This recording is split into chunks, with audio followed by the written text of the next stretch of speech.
Welcome dear class 12 students. हमारा topic चल रहा है प्रोबेबिलिटी थ्योरी। बहुत ही इंपॉर्टेंट और इंटरेस्टिंग टॉपिक है और थोड़ा सावधानी वाला टॉपिक है। और इसमें लास्ट सेटिंग में हमने शुरू किया था कंडीशनल प्रोबेबिलिटी। तो कंडीशनल प्रोबेबिलिटी में कुछ क्वेश्चंस हमने कर लिए थे और आज हम बचे हुए क्वेश्चंस पे करेंगे। तो बुक तो आपको पता ही है, ओपी मल्होत्रा साहब की हम किताब का जो है इस्तेमाल कर रहे हैं और इसमें बी एक्सरसाइज हमारी चल रही है और इसमें शायद 9 क्वेश्चन मैंने कर लिए थे। तो जिन्होंने पिछला लेक्चर नहीं किया है, थोड़ा सा बता दूं कि कंडीशनल प्रोबेबिलिटी कैसे निकालते हैं, फिर हम जो है सवालों पर आ जाएंगे। तो लास्ट लेक्चर अगर आप कर लेंगे तो बहुत ही अच्छा समझ में आ जाएगा। थोड़ा सा मैं बता देता हूं। देखिए, कंडीशनल प्रोबेबिलिटी में दो इवेंट जैसे हैं हमारे पास। तो एक इवेंट हो चुकी होती है, दूसरी इवेंट होने वाली होती है। तो जो होने वाली है ना इवेंट, वो पिछले वाले इवेंट पर आधारित होके होती है। अब जैसे मान लीजिए इवेंट ए है सिलेक्शन ऑफ कार्ड्स। यहां पर मैंने दो पॉकेट्स बनाई, दोनों पॉकेट्स में ब्लैक कार्ड रेड कार्ड है। इसमें ब्लैक कार्ड रेड कार्ड, इसमें ब्लैक कार्ड रेड कार्ड। तो इवेंट ए को मैंने डाला selection of cards, event two को डाला सिलेक्शन ऑफ एनवेलप्स। तो कार्ड्स यानी रेड या ब्लैक में से कोई कार्ड आपके पास आना है, और सिलेक्शन ऑफ एनवेलप यानी कि एनवेलप कौन सा छांटते हैं आप। दो एनवेलप है यहां पर, ये दो पॉकेट्स हैं जिनमें आपके पास ब्लैक और रेड कार्ड्स हैं। तो हमें इवेंट ए तभी मिलेगी जब इवेंट बी हो चुकी हो। इवेंट बी हो चुकी तो इवेंट ए मिलेगी। यानी आपने पहले एनवेलप सेलेक्ट कर, कौन सा एनवेलप सेलेक्ट करना है, फिर आप कार्ड सेलेक्ट करेंगे। तो अगर इस तरह का है तो हम इसको रिप्रेजेंट करेंगे ए अपॉन बी से। तो ए अपॉन बी का मतलब होगा कि ए होगा विद द कंडीशन कि बी हो चुका है। ठीक है ना। A represent that A will occur या happen with the condition that B has already happened या ऑकर्ड। तो बी के हो जाने के बाद हम ए की बात करते हैं। तो रिप्रेजेंटेशन देख लो, ए अपॉन बी। इसी को जो P of A upon B लिखा जाता है, तो P of A upon B, इसके लिए हमने फॉर्मूला ड्राइव कर लिया था, ड्राइव्ड फॉर्मूला ही लिया था एक्चुअली। ये है आपका P of A upon B. तो ये होता है N of A intersection B upon N of B. N of A intersection B यानी ए और बी में जो कॉमन इवेंट्स हैं वो सारी काउंट कर लो आप। तो number of favourable cases to both A and B, और नीचे number of favourable cases for B. ध्यान ये देना, जब ए अपॉन बी है तो नीचे नंबर ऑफ बी आएगा, बी के नंबर्स फेवरेबल केसेस। ठीक है। तो ये आपका अगर प्रोबेबिलिटी में डालते हैं इसे, तो टोटल नंबर ऑफ केसेस से ऊपर नीचे डिवाइड करो, तो आपका probability of A intersection B upon probability of B से भी इसको रिप्रेजेंट कर सकते हैं। बट क्वेश्चंस में हम 90% 95% we will use this formula. Easy है ना। प्रोबेबिलिटी क्यों निकालनी है हमें, नंबर ऑफ केसेस से निकाल लेंगे, नंबर ऑफ फेवरेबल केसेस से।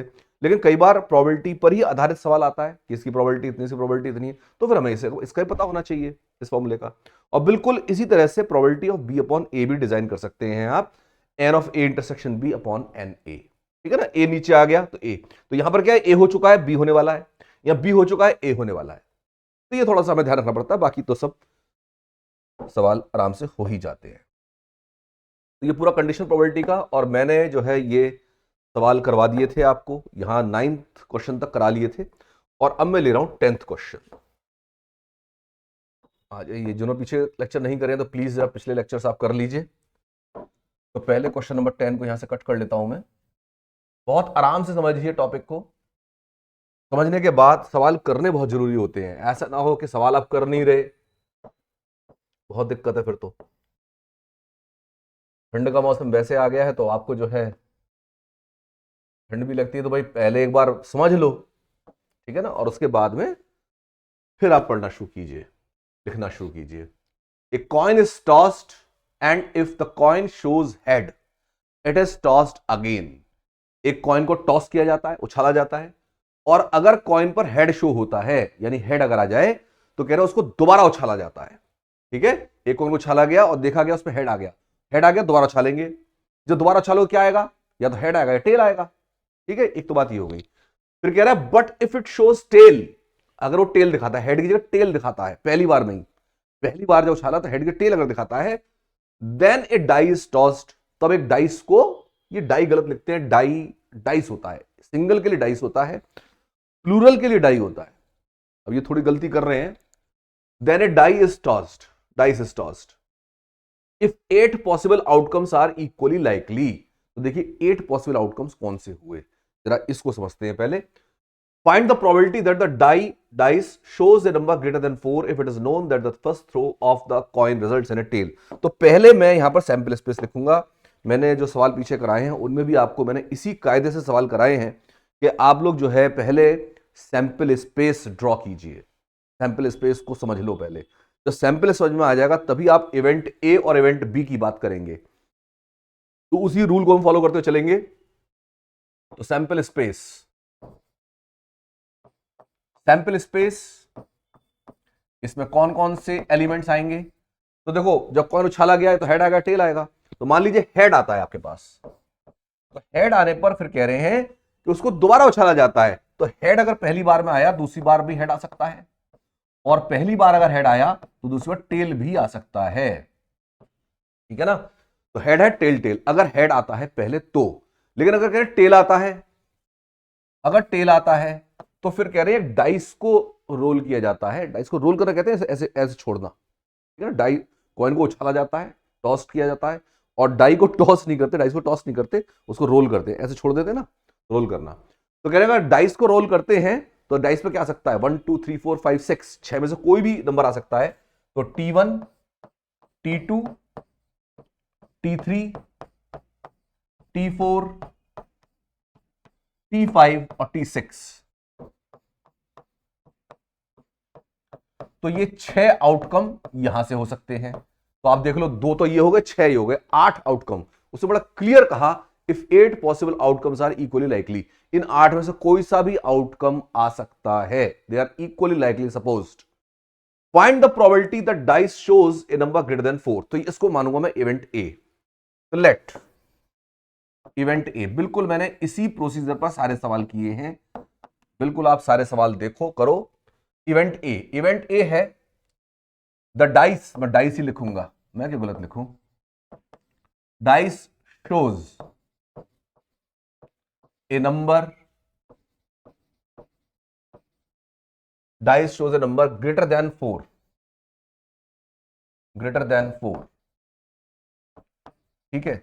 डाइस पर जो नंबर शो होता है वो 4 से बड़ा है। तो आप देखो ये तो हो गया सैंपल स्पेस हमारा।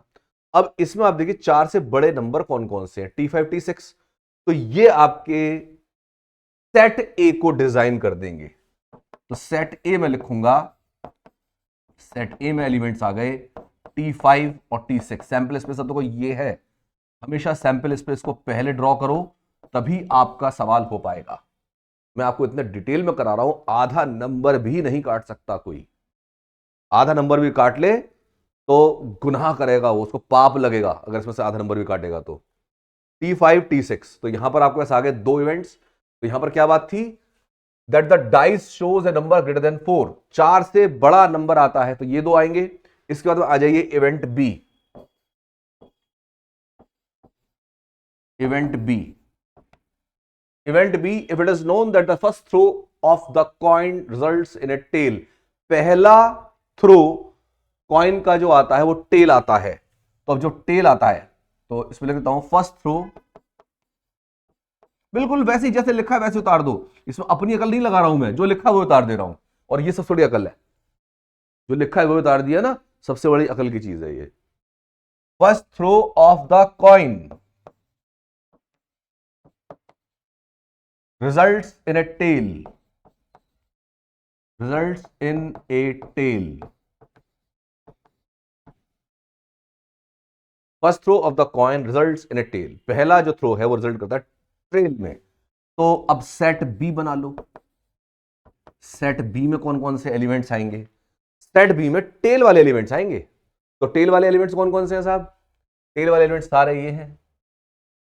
तो टेल वाले एलिमेंट्स में आपके पास आ जाएंगे T1, T2, T3, T4, T5, T6। तो प्रॉपर तरीका तो यही है करने का।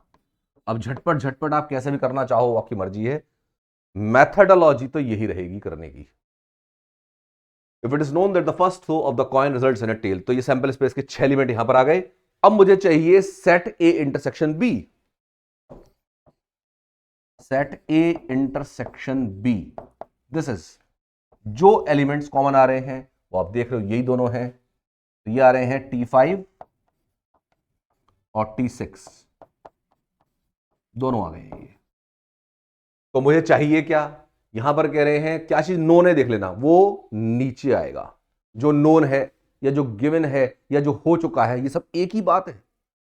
जिसके लिए कह रहा है इट इज नोन, एक ही बात, इट इज गिवन, एक ही बात, it is happened, it has awkward, ये सब एक ही बात है। अब ये जो इतनी सारी बातें लिखी जाती है, स्टूडेंट इसी से कंफ्यूज होते हैं। तो कहीं ना कहीं इसको नोट डाउन कर लिया करो कि इट इज नोन लिखा है, इट इज ऑकर्ड लिखा है, इट इज हैपेंड लिखा है, या इट हैज हैपेंड लिखा है, वॉट एवर, तो वो सारी चीजें एक ही हैं। ठीक है ना, इससे कंफ्यूज नहीं होना है। If it is known that the first throw of the coin results in a tail, यानी कि जो इवेंट बी है वो हो चुकी है, first throw results in a tail, तो ये बी नीचे आएगा, ए ऊपर रहेगा। तो मुझे प्रोबेबिलिटी निकालनी है, probability of A upon B. इसका फॉर्मूला बिल्कुल स्ट्रेट था, number of elements in A intersection B upon number of elements in B. तो number of elements in A intersection B, it is 2, number of elements in set B, set B में 6 element हैं, तो ये 6 यानी 1/3 is the required probability. क्या दिक्कत आई इसमें, आपने सैंपल स्पेस खींचा, इवेंट ए लिखी, इवेंट बी लिखी, दोनों के एलिमेंट्स लिखे, नंबर ऑफ एलिमेंट्स काउंट कर लिए, ए इंटरसेक्शन बी निकाल लिया, probability of A upon B लिख दी। समझ अगर आप गए तो इसमें कोई दिक्कत नहीं है, जरा सा समझना है, अकल बस वहीं लगानी है। तो ये था 10वां सवाल। 10वें सवाल का उत्तर 1/3 मैंने चेक कर लिया है, मैंने आंसर साथ में लिखे हुए हैं, छोटा सा ये जो बना हुआ है आपको शायद ना दिख रहा होगा, मेरे पास पूरा आंसर शीट है ये, तो जरूर मुझे चेक कर लेना है हर सवाल को, क्योंकि अगर आंसर गलत आता है तो वी हैव टू रीचेक, गलत आने नहीं दूंगा मैं। Next is 11th, next is 11th, question number 11। देखिए क्या कह रहे हैं, in a class 40% students read statistics, 25% mathematics and 15% both mathematics and statistics. One student is selected at random. Find the probability that he reads statistics if it is known that he reads mathematics. देखो बिल्कुल clear है, ये conditional probability question है और हर चीज दे रखी है, ठीक है ना। इसमें आपको निकालना क्या है, P ऑफ S दे रखा है आपको, स्टैटिस्टिक्स के लिए मैं S ले लेता हूं, गिवन। अब यहां पर ना मैं PS लिख रहा हूं, तो आपको लिखना पड़ेगा PS क्या है। Let PS PM and PS intersection M be the probabilities of reading statistics, mathematics and both, इस तरह से है ना। तो या PS को लिखो पहले, let PS be the probability of reading statistics, तो this is 40%, तो 40/100। फिर आपका PM मैथमेटिक्स, this is 25/100। फिर P of S intersection M both, this is only 15%, तो 15/100 हो गया ये। फिर कह रहे हैं एक स्टूडेंट को सिलेक्ट किया जाता है, तो सैंपल स्पेस जरूरत नहीं है इसमें, ये खास सवाल इस तरह से है कि सैंपल स्पेस जरूरत नहीं है, तो इसने पहली प्रोबेबिलिटी निकाल दे दी, तो मुझे जरूरत क्या सैंपल स्पेस खींचने की, और ना पॉसिबल है वो। Find the probability that he reads statistics if it is known that he reads mathematics, यानी मैथमेटिक्स को पढ़ता है, नोन, गिवन या आपका ऑकर्ड, एक ही बातें हैं। तो आपको क्या निकालना है, एम नीचे रहेगा, एस ऊपर रहेगा, तो P of S upon M, ये आपका पहला पार्ट है। P of S upon M तो होगा P of S intersection M। अब देखो मैं P लेके चल रहा हूं, नंबर ऑफ फेवरेबल केसेस क्यों लूं मैं, जब मुझे प्रोबेबिलिटीज दे रखी हैं, तो दोनों ही फॉर्मूले आपको ध्यान रखने चाहिए, प्रोबेबिलिटी वाला भी और नंबर ऑफ फेवरेबल केसेस वाला भी, और नीचे आएगा PM। ठीक है, इसको निकाल देंगे। सेकेंड पार्ट में आपको चाहिए P of M upon S, reads mathematics if it is known that he reads statistics, तो ये आपका P of S intersection M या M इंटरसेक्शन S जो आप कहना चाहो, अब जानते हो इंटरसेक्शन में फर्क तो पड़ता नहीं, चाहिए पहले हो चाहिए पहले हो, P ऑफ S। ये तीनों वैल्यूज आपके पास हैं, पुट करो, आंसर निकालो, इट इज योर क्वेश्चन, ये कंप्लीटेड। नेक्स्ट क्वेश्चन नंबर 11 के बाद हम आएंगे क्वेश्चन नंबर 12 पर।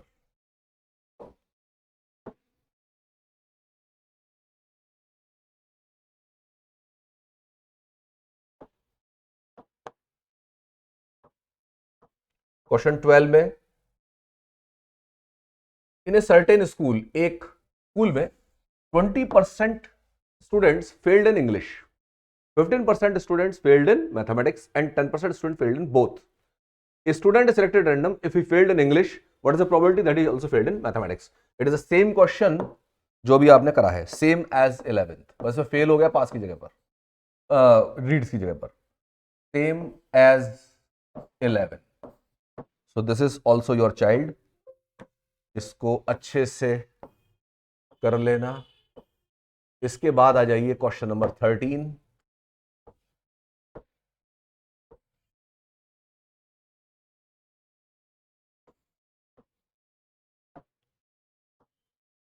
क्वेश्चन नंबर 13 क्या कह रहे हैं क्वेश्चन 13 में?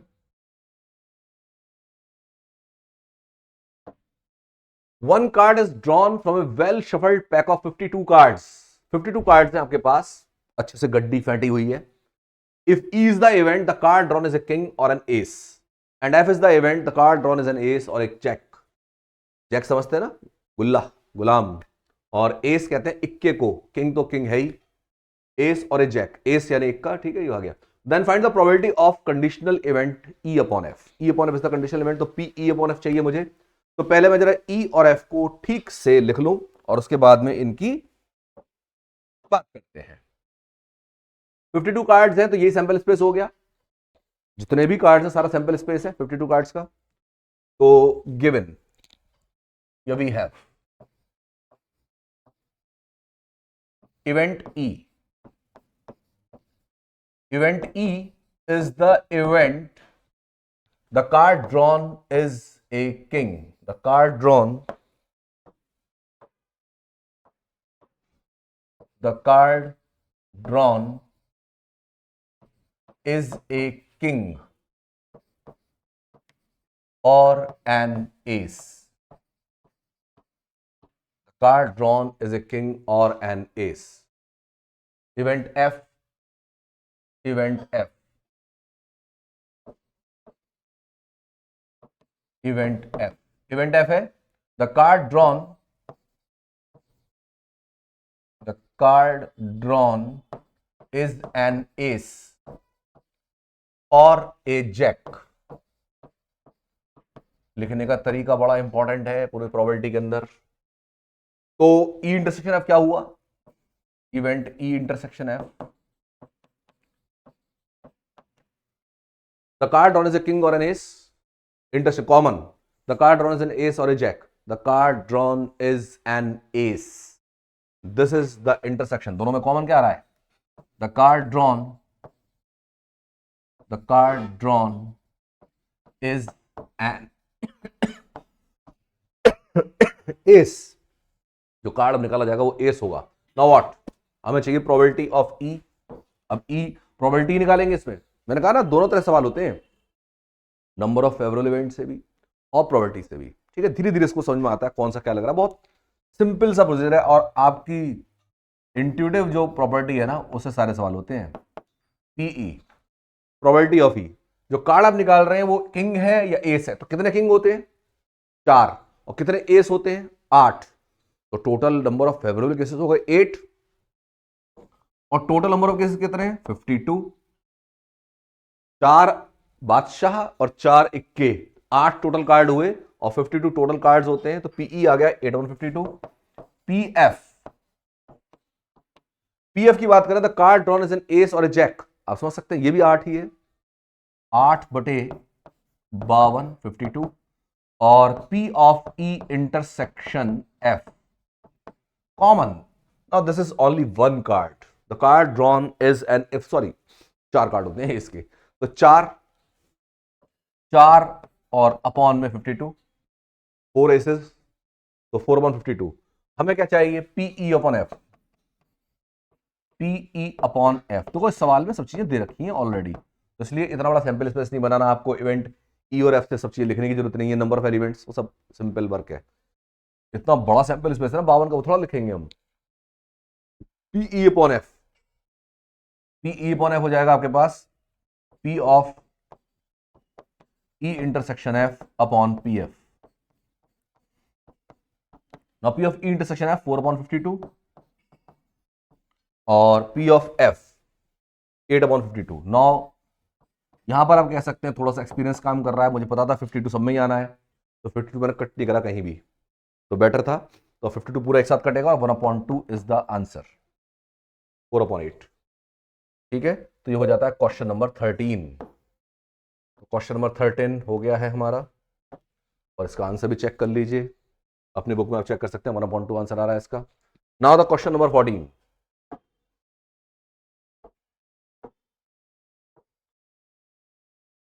क्वेश्चन नंबर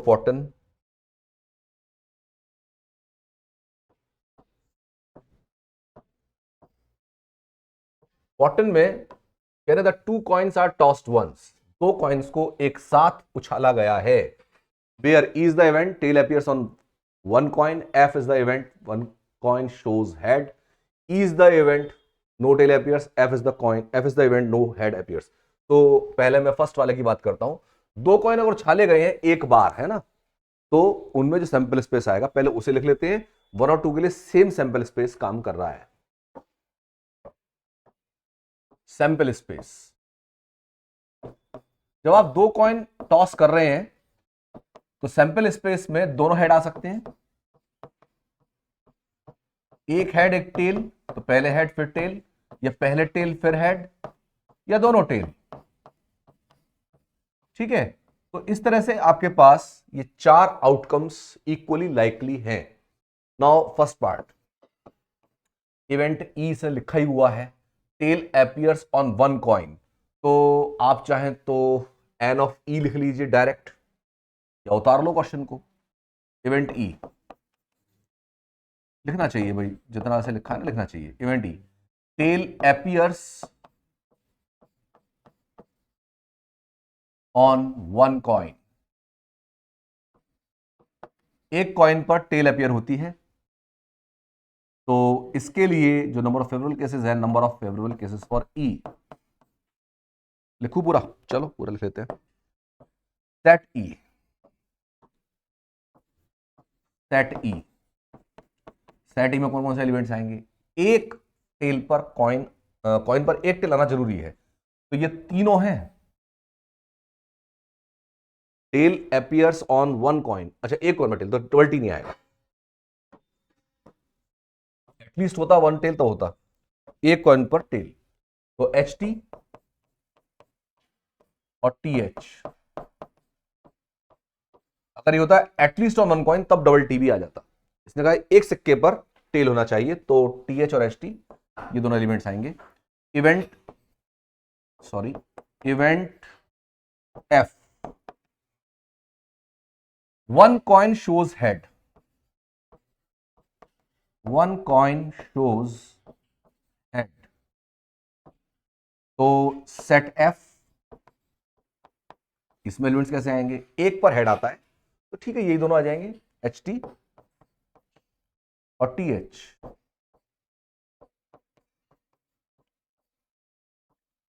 तो ई इंटरसेक्शन एफ भी यही रहेगा, सेम, तो प्रोबेबिलिटी तो बनाने वाली है लग रहा है, एच टी और टी एच,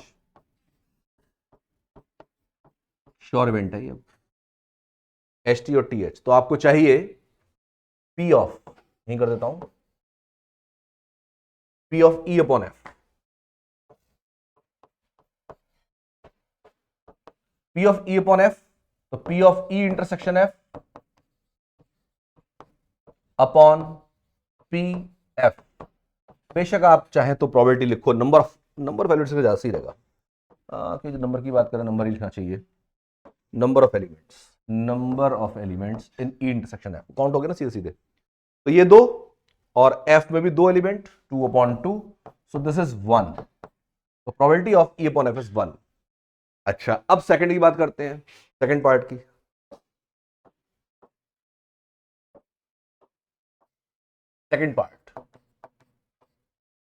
सेकंड पार्ट में जो इवेंट ई है, no tail appears, event E, no tail appears, एक भी टेल शो नहीं हो रही, event F no head appears, no head appears.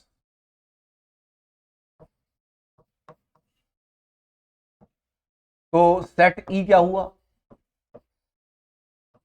Set E में कह रहे हैं एक भी टेल नहीं आनी चाहिए।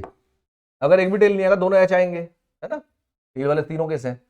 तो एच एच एच एच। और सेट एफ, सेट एफ में कह रहा नो हेड अपीयर्स, तो tell tell.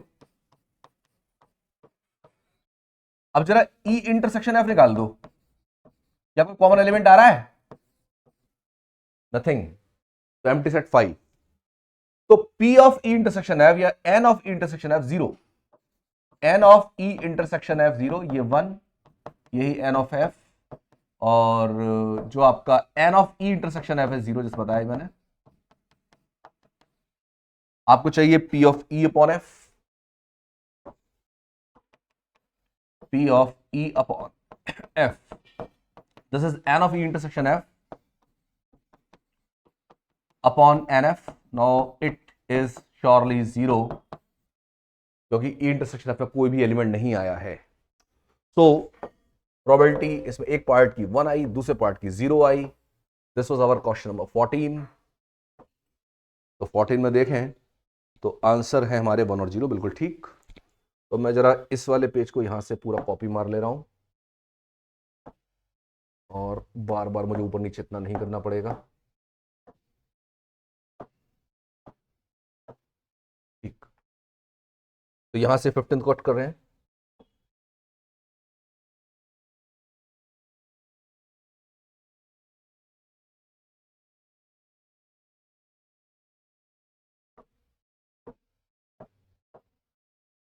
Question number 15, a black and a red die are rolled. एक काली और एक लाल डाइस, ये डाई रोल की गई, दो हैं तो चलो डाई मान लेंगे एक बार को। Find the conditional probability of obtaining a sum greater than 9 given that the black die resulted in a 5। तो पहली बात तो ये कि एक काली और एक लाल डाई को आप रोल करते हैं। डाई, डाई का मतलब ये हो गया कि आप उस पर कलर दिया हुआ है, तो ऐसा कर लेंगे, पहली वाली ब्लैक फिर दूसरी वाली रेड, ऐसा कर लेते हैं। तो इसको पहले लिख देता हूं मैं, लेट द फर्स्ट डाई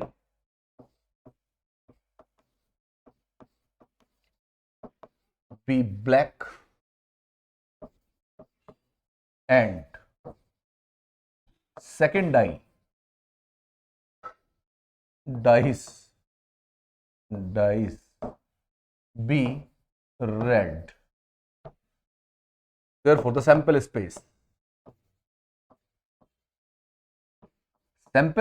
में जो एलिमेंट्स आएंगे, देखो पहली डाई सेकंड डाई लाल काली जो कहीं बाद में देखेंगे, जो सैंपल इसमें एलिमेंट आ सकते हैं, तो इसमें पहले में एक एक आ जाए, ठीक है, एक एक आ जाए, इसका एक एक एक दो एक तीन एक चार एक पांच एक छह, ठीक है।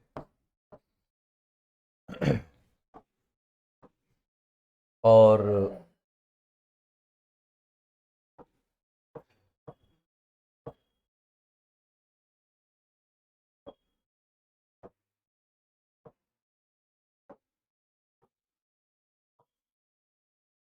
फिर इसके बाद दो एक एंड सो ऑन करते करते फिर तीन एक फिर चार एक, फिर ऐसे करते करते छह एक से लेकर के और छः छः। देखो इसमें इस बात की कोई बात नहीं है कि आपके पास जो डाई है पहले कौन सी रोल की जा रही है, दोनों डाई रोल की जा रही है, बस मैंने इसमें एक सैंपल स्पेस खींचने के लिए ऐसा लिख लिया है। तो एक डाई आपकी लाल है, एक डाई काली है, पहले और बाद की बात नहीं है। आप चाहें तो इसको उल्टा भी कर सकते हो, इससे कोई फर्क नहीं पड़ता। कहीं नहीं कहा कि कौन सी डाई पहले रोल की है, दोनों एक साथ रोल की गई हैं। तो मुझे एक को रेड एक को ब्लैक कहना था, तो मैंने एक को पहले वाले को ब्लैक दूसरे रेड कह दिया। आप इसको ऐसे भी कर सकते थे कि जैसे ब्लैक वाले के लिए B1 B2 B3 ऐसे लिख लें, और रेड वाले के लिए R1 R2 R3 ऐसे लिख लें, वो थोड़ा सा हौच पौच हो जाएगा। तो इसलिए मैंने पहले लिख दिया कि पहले डाई ब्लैक है दूसरी डाई रेड है, तो इस सैंपल स्पेस का ये खिंच गया है। फिर इसके बाद में अब पहला पार्ट, पहले पार्ट में conditional probability of obtaining a sum greater than 9, तो जिसकी कंडीशनल प्रोबेबिलिटी निकालनी है वो इवेंट ए बना लेते हैं, given that the black die resulted in 5। ठीक, तो यहां पर ले रहा हूं मैं conditional probability of obtaining a sum greater than 9, event A. First part, event A, obtaining a sum greater than 9 obtaining a sum greater than 9 greater than 9, सम आना चाहिए 9 से ग्रेटर। तो देखिए सेट ए क्या बनेगा, सेट ए में जो एलिमेंट्स आएंगे जिनमें सम 9 से ज्यादा आएगा वो आएगा, 9 से ज्यादा, यानी सम आना चाहिए 10, 11 या 12। तो इसको मैं साइड में लेता हूं, दैट इज 10, 11 और 12। 12 से सम आ नहीं सकता, 6 का सम होता है। तो 10 के लिए क्या क्या चाहिए, 10 के लिए आपके पास कम से कम 4, 6 तो होना चाहिए ना, 3, 7 तो हो नहीं सकता। तो 4, 6,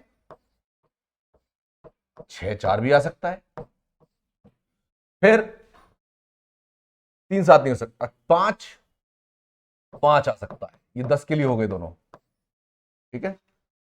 फिर इसके बाद में 11 चाहिए, तो आपको 5, 6 और 6, 5 ही करना पड़ेगा, इसके अलावा 11 सम नहीं आ सकता। 12 के लिए दोनों 6 चाहिए, then this will be the sum 12।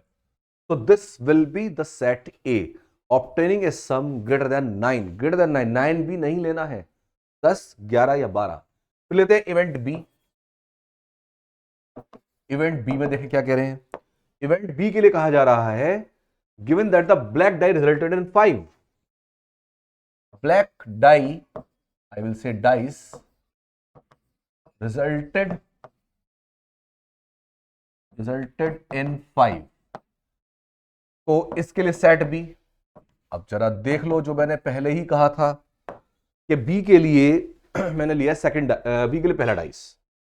तो जहां पहले में आ रहा हूं 5, वो देख लो, पहले 5 आ रहा है, 1 और 1 2, 2 में आ रहा है 5 केवल, तो 5, 5 और 5, 6। Event B, the black die, oh so sorry, black die resulted in 5। मुझे सैंपल स्पेस से एलिमेंट उठाना, ब्लंडर हो जाता अभी।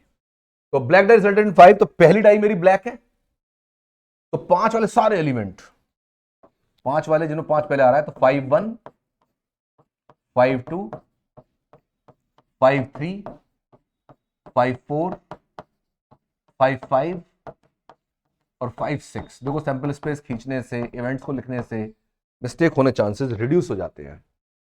This is set B. Now we want A intersection B.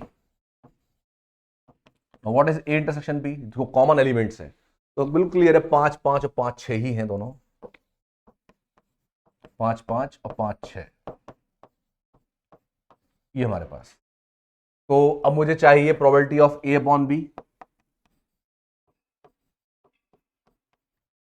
P of A upon B. तो ये आपके पास आएगा N of A intersection B upon N B. फिर चेक करा दूं, P of A upon B चाहिए, P of B upon A नहीं चाहिए, बी हो चुका है, ए के होने की बात की गई है। Find the condition probability of obtaining some greater than 9, हमने ए इवेंट माना था, तो इसकी प्रोबेबिलिटी निकालनी है, given that the black die resulted in 5। तो ये हो चुका है, 5 वाली बात हो चुकी है, 5 वाली बात हो चुकी है, तो ये आ गया, ठीक। Now what, N of A intersection B 2, N of B is 6, B में 6 एलिमेंट है, तो आपके पास आ जाता है 1/3। 1/3 is the required probability. Question था हमारा 15, 15 में 1/3 पहले का answer correct. Second part, find the conditional probability of obtaining a sum 8 given that the right die resulted in number less than 4। Less than 4 में कौन कौन से लोगे, 1, 2, 3 बस, बाकी सब सेम है। सम 8 जैसे सम 10 था, सम ग्रेटर देन 9 था, इसमें तो सम 8 लेना है, एग्जैक्टली 8 लेना है। चलो करा देता हूं, सेकंड पार्ट को मैं यहां से कट कर लेता हूं,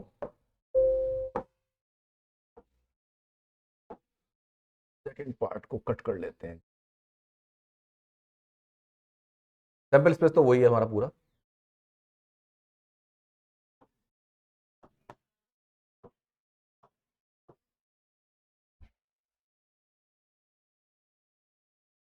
Find the conditional probability of obtaining sum 8, event E.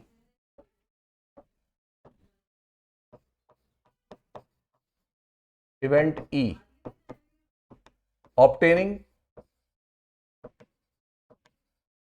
sum 8. तो सेट ई क्या हुआ? सेट ई के लिए सम 8 कैसे कैसे आएगा? 2 6 आ सकता है, 6 2 आ सकता है, 3 5 आ सकता है, 5 3 आ सकता है, और कुछ 4 4 आ सकता है। बस 8 आने के लिए 2 से स्टार्ट करना पड़ेगा। 2 6 6 2, 3 5 5 3 4 4। फिर एफ इवेंट क्या कह रहे हैं? That the red die resulted in a number less than 4। Event F, red die dice resulted in a number less than 4, yeah, that is 1 2 3। Red dye हमारी पहले वाली बाद वाली चेक कर लेते हैं। Set F,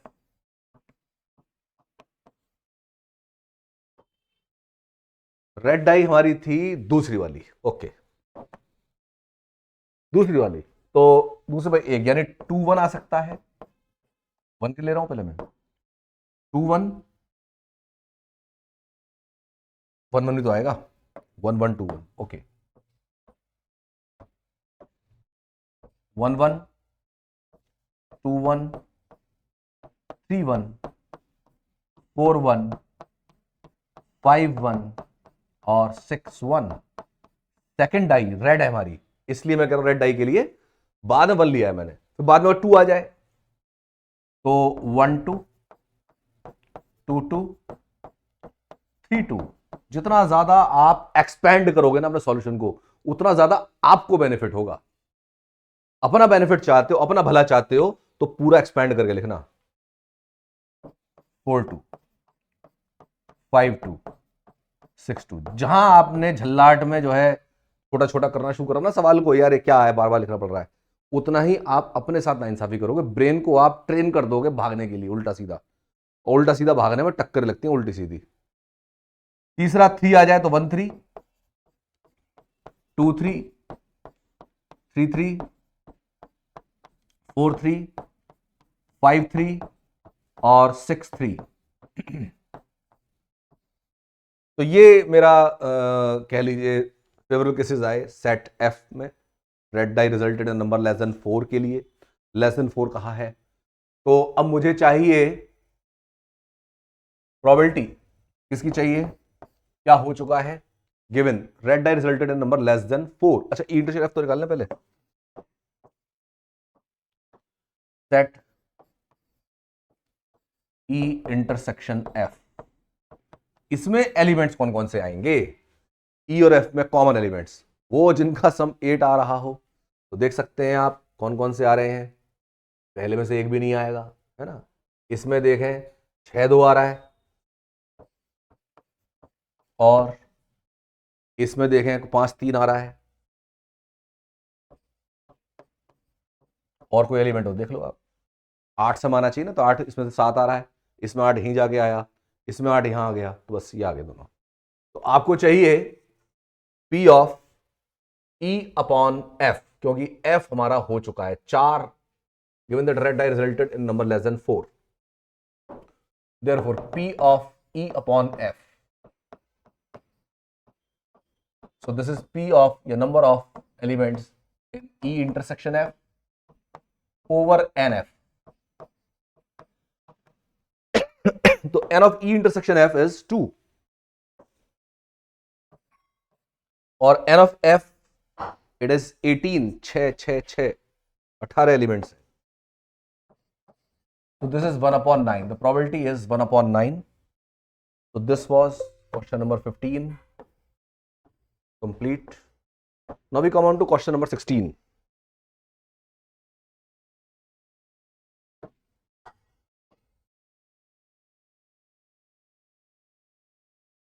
Question number 16.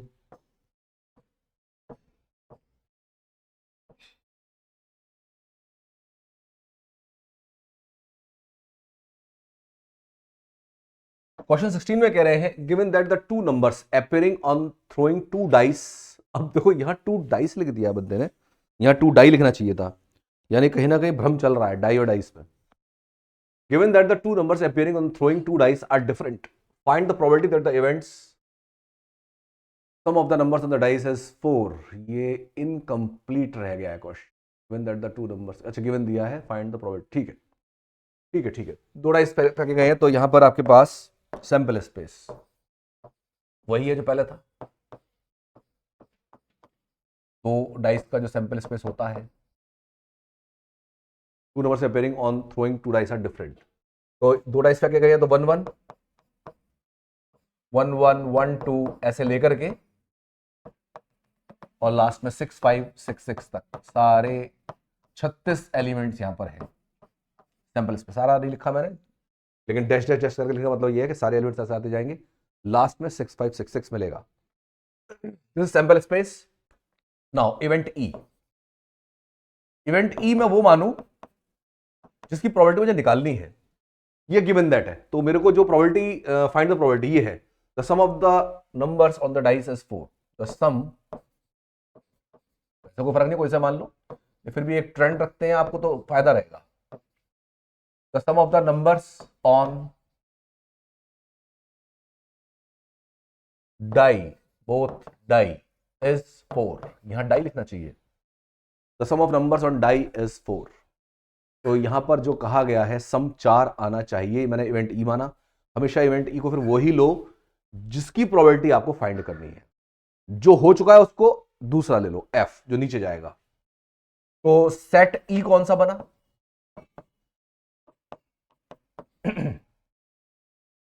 Some of the numbers is 4, तो पहले एक से शुरुआत करो। 1 3 आ सकता है, 3 1 आ सकता है, ठीक है 4 आने के लिए, फिर 2 2 आ सकता है, फिर बस हो गया। 4 तो और कैसे भी आएगा नहीं, यही 3 एलिमेंट्स आएंगे, देख सकते हो आप। 4 आने के लिए 1 3 3 1 या 2 2 और इवेंट एफ।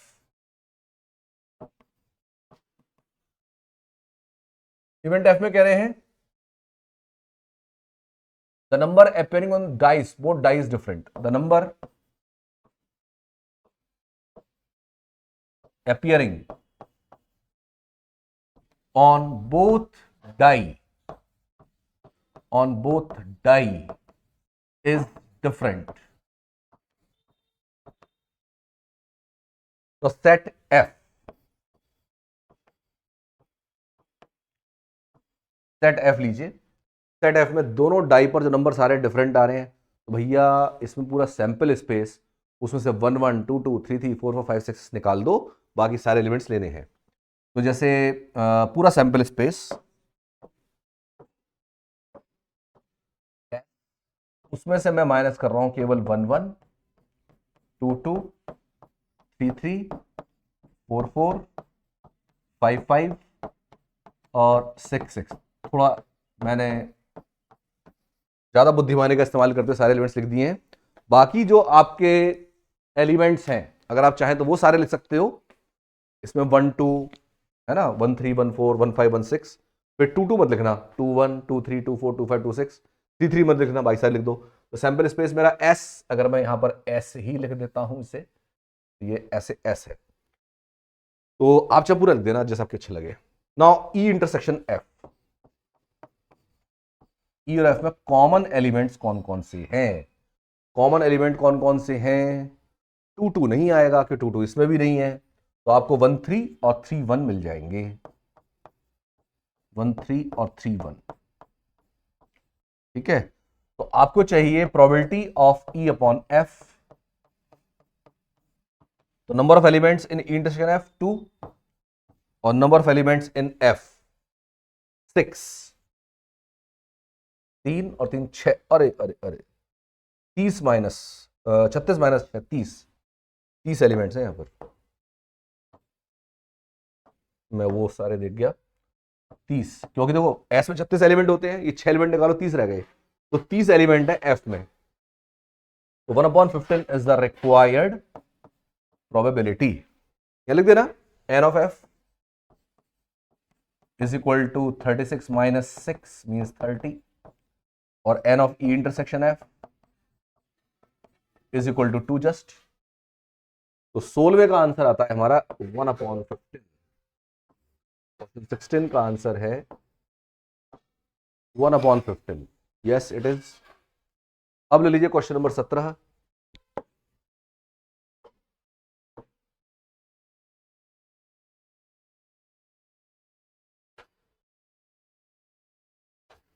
Question number 17।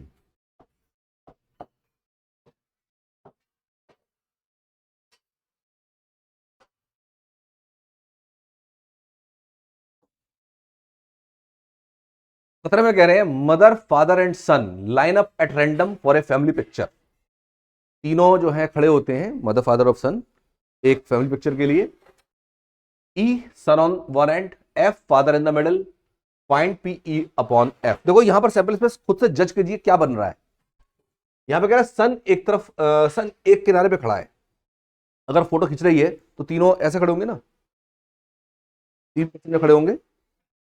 तो हम ये देखें सैंपल स्पेस के लिए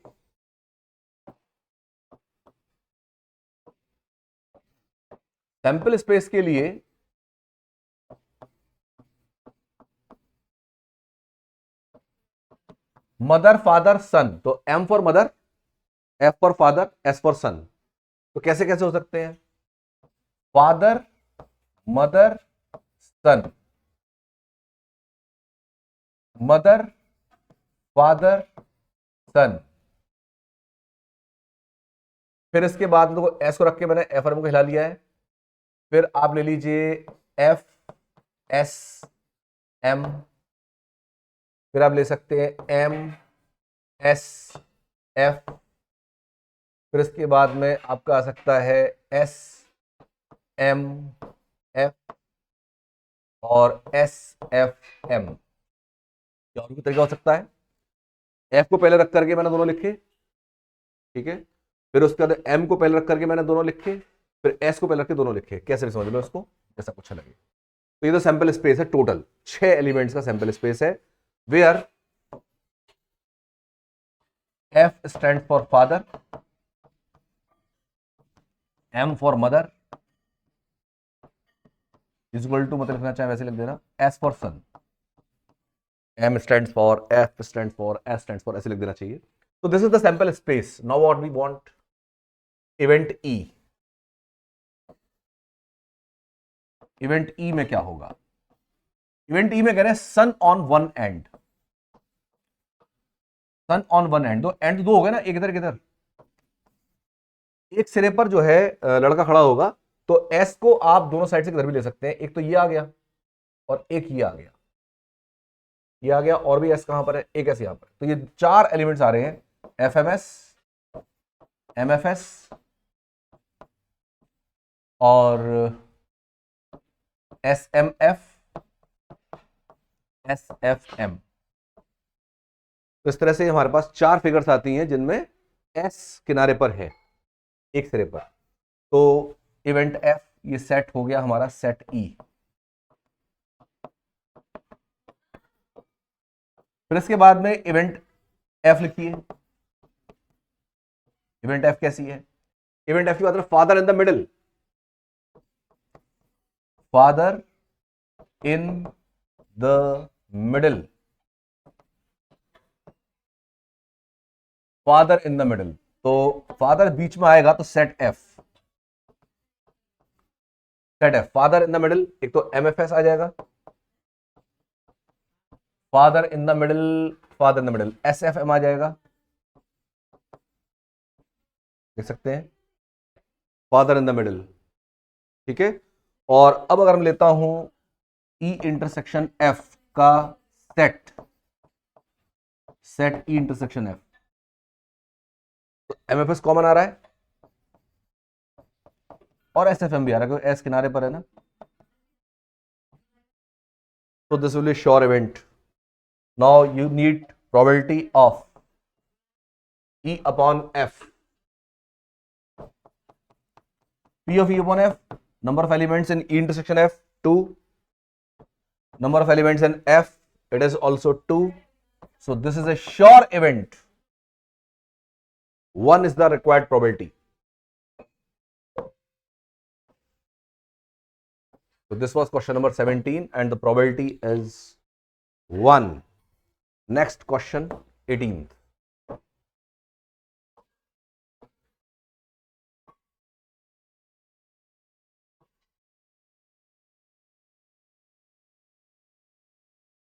अठारहवां सवाल,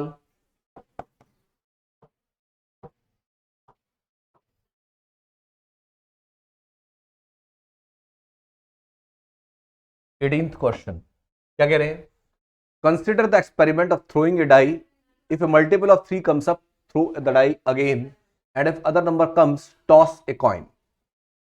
find the conditional probability of the event the coin shows a tail given that at least one die shows a 3. पहले हम जरा समझ लें सैंपल स्पेस क्या है. एक डाइस को थ्रो किया गया. If a multiple 3 comes up, अगर पहले 3 आता है, 3 6 दो ही मल्टीपल हो गए, 3 का मल्टीपल 3 भी खुद है और 6 भी है, तो कह रहे हैं डाई को दोबारा फेंका जाता है. तो सैंपल स्पेस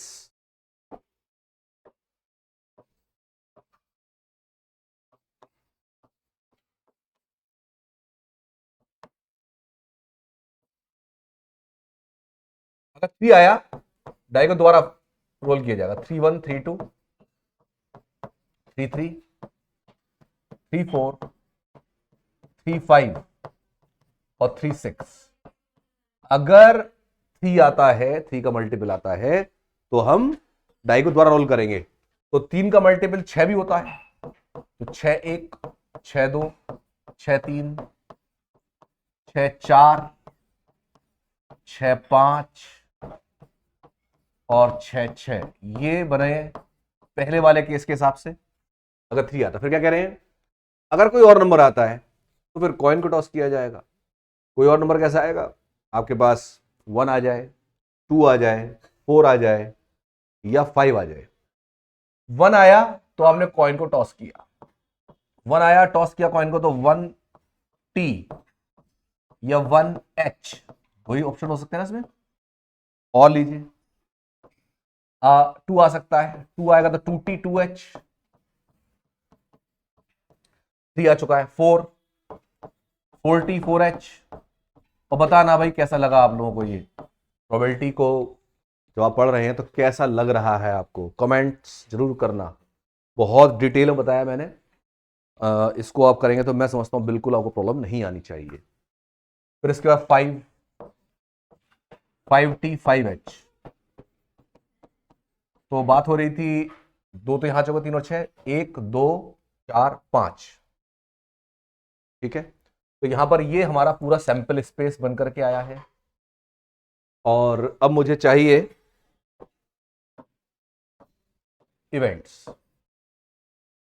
तो पहले हम लेते हैं इवेंट ई. इवेंट ई जैसे मैंने बताया, मैं बोलूंगा जिसकी प्रोबेबिलिटी मुझे चाहिए. जैसे मैं ई अपॉन एफ कंसीडर करूंगा, मुझे ई अपॉन एफ निकालनी है probability. Now what is E? E के लिए find the condition probability that the event shows a tail. यही ई है जिसकी कंडीशन प्रोबेबिलिटी निकालनी है. Event the coin shows a tail. The coin shows a tail. The coin shows a tail. तो ई event में elements कौन कौन से आएंगे सेट में? सेट ई में जो एलिमेंट्स आएंगे, देखो ई और एफ पूरा लिखना जरूरी है क्योंकि आपको ई इंटरसेक्शन एफ भी लिखना है. तो ई में एलिमेंट्स कौन कौन से आएंगे? टेल आ रहा है तो टेल वाले सारे एलिमेंट्स सारे आ जाएंगे. 1T 2T 4T और 5T. ठीक है ना? टेल वाले यही 4 एलिमेंट को, टोटल 8 एलिमेंट है टी और एच वाले. 2 2 4 2 6 2 8, 4 रह जाएंगे. ये हमारे पास आया इवेंट ई. फिर इवेंट एफ जो मेरी इवेंट हो चुकी है. Given that at least 1 die shows a 3. At least 1 dice shows a 3. 3 दिखाए तो सेट एफ क्या हुआ? में हमें एलिमेंट चाहिए जिनमें कम से कम एक 3 तो आ रहा हो। ठीक है, तो 3 वाला, ये सारे 3 वाले आ गए, 3 1, 3 2, 3 3, 3 4, 3 5 और 3 6 सारे ना। At least one die shows a 3। 6 नहीं आएगा, कोई सा भी नहीं आएगा इनमें से, केवल ये लाइन आएगी पूरी। अब जरा ई इंटरसेक्शन एफ देखना, क्या कुछ कॉमन आ रहा है? एक भी एलिमेंट कॉमन नहीं आ रहा। तो ई intersection F is empty. E intersection F is an empty set. और अगर ये इंटरसेक्शन एम्प्टी हुआ तो जरा एन ई एन एफ और एन ई इंटरसेक्शन एफ देखना। एन ई तो मेरे पास हो गया 4, 1 2 3 4, और मुझे चाहिए n of E intersection F, वो 0। एन एफ भी लिख लो, यस वो भी चाहिए। एन एफ, एफ में कितने एलिमेंट्स आए थे? एफ में आए थे 6 elements. Okay, now we need P of E upon F. P of E upon F, number of elements in E intersection F over the number of elements in F. This is 0. The probability is 0. कभी नहीं होगा ऐसा। और क्यों नहीं हो रहा? क्योंकि इनकी क्या बात कह रहे हैं कि पहले टेल आए, ठीक है, पहले 3 आ जाए, 3 आ जाए, उसके बाद टेल आ जाए, तो तीनों टेल का संगम तो कहीं है ही नहीं। तीनों टेल एक साथ 3 आने के बाद तो आप कॉइन उछालोगे ही नहीं, इसलिए ये इम्पॉसिबल इवेंट है। तो 3 आने के बाद डाई रोल करना है। ठीक है, हालांकि क्वेश्चन अगर ऑब्जेक्टिव होता तो हम इसका बातें बातें वहीं का वहीं आंसर देते इसका।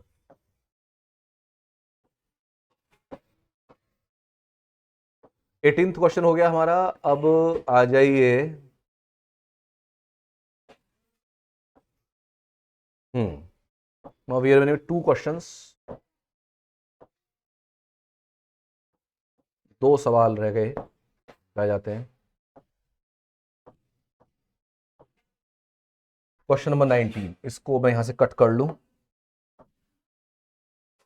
भाई टीचर को तो हमेशा ही ऐसा लगता है कि स्टूडेंट्स को खूब अच्छा लगा होगा पढ़ाते हुए, पढ़ते हुए, लेकिन ये स्टूडेंट ही बता सकते हैं कि पढ़ने में अच्छा लगा या नहीं लगा। अच्छा, अब कैसे पता चला? क्योंकि मैं तो ऑनलाइन देख रहा हूं। तो अच्छा, मैं तब समझता हूं, समझूंगा जब आप देख रहे हो ना लेक्चर, और पूरा देख रहे हो। क्योंकि अगर आपको समझ में आ रहा है तभी आप पूरा देखोगे, और वन गो में पूरा देखना चाहिए। ये नहीं कि आपने थोड़ा सा कर लिया, थोड़ा सा बाद में कर लिया, थोड़ा सा फिर बाद में कर लिया, ये गलत चीज है। आपको पूरा लेक्चर एक साथ निपटाना चाहिए। ज्यादा लंबे लंबे लेक्चर है भी नहीं ये, और ज्यादा लंबे लेक्चर ना होने की वजह से एक बार में निपटाए जा सकते हैं। Question 19, one ticket is selected at random from 50 tickets numbered 00, 11, 12 and 49। भैया यही हो गया इसका sample space. Then the probability that the sum of the digits on the selected ticket is 8। Sample space बता दूं? सैंपल स्पेस बड़ा clear दिया है इन्होंने वैसे, बट अगर हम इसको सब्जेक्टिव क्वेश्चन मान के चले तो हमारे पास ये पूरा सैंपल स्पेस है 00, 01, 02 and so on up to 49। Now what is asking? Then the probability that the sum of the digits of the selected tickets is 8 given यानी बाद में होगा, मतलब बाद में नीचे लेना है। तो पहले इवेंट ए लीजिए जिसकी प्रोबेबिलिटी निकालनी है। Event A, sum of the digits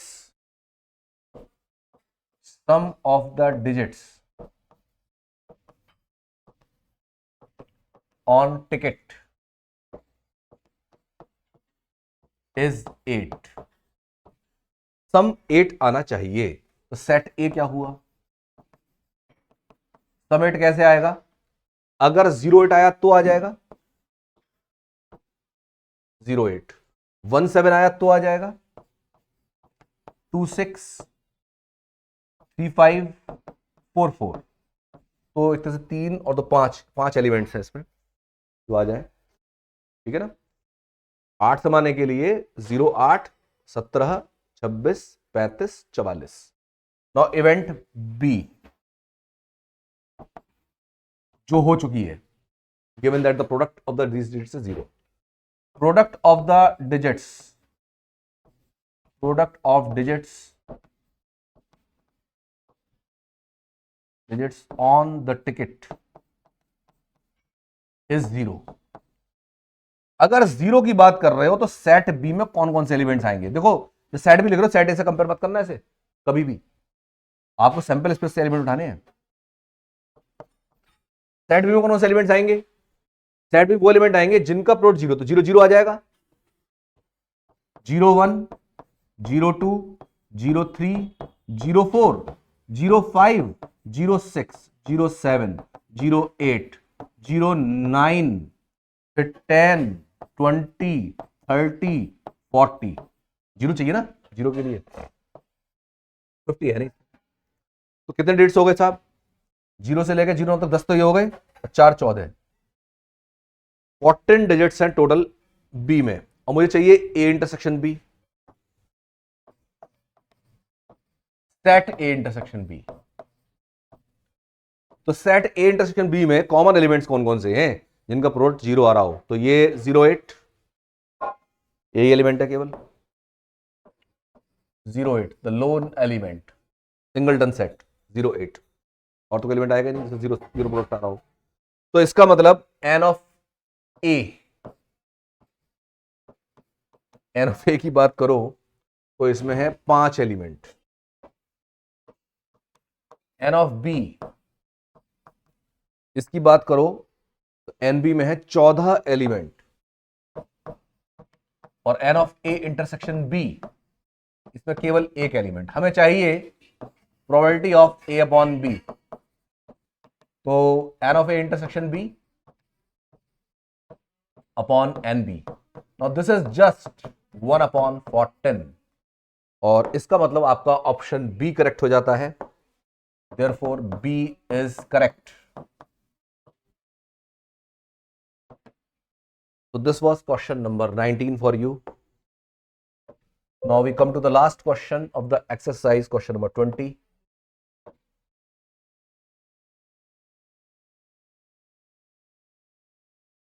Question number 20.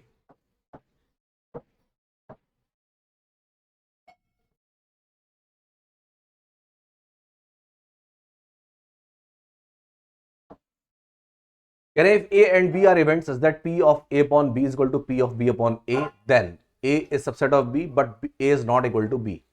A is equal to B, A intersection B is phi, P is equal to PB. तो यहां पर आपको क्या कहा? P A upon B is equal to P upon A, given P of A upon B is equal to P B upon A. इसी से condition निकले, क्या चाहिए?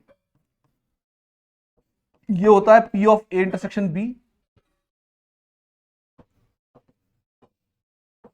अपॉन PB, ये P of B intersection A upon PA, और ये दोनों equal होते हैं, इन्हें काट दिया। 1 upon PB is equal to 1 upon PA, यानी PB is equal to PA या P is equal to PB, whatever you write. इसका मतलब D is correct, D is correct, ठीक है। तो ये आपका 20th क्वेश्चन और ये एक्सरसाइज बी फिनिश हो जाती है कंडीशन प्रोबेबिलिटी की। और अब मैं नेक्स्ट एक्सरसाइज जो लूंगा वो होगी इंडिपेंडेंट इवेंट्स के ऊपर। तो इंडिपेंडेंट इवेंट्स को आपको कंफ्यूज नहीं करना म्यूचुअली एक्सक्लूसिव से, ठीक है। तो उसको कल हम लेंगे और अच्छे से समझना। पहले म्यूचुअली एक्सक्लूसिव पढ़ के आना। मैंने पहला वाला जो लेक्चर लिया था उसमें अच्छे सबको अलग अलग किया है, उसके बाद में अगले लेक्चर के अंदर एक्सरसाइज कराई थी, तो वो सारी चीज़ें आ गई हैं म्यूचुअली एक्सक्लूसिव में और इंडिपेंडेंट अंतर होता है। तो कल हम इसको समझेंगे, इंडिपेंडेंट पर एक्सरसाइज करेंगे और इंडिपेंडेंट की बातें करेंगे। Okay, good day everyone.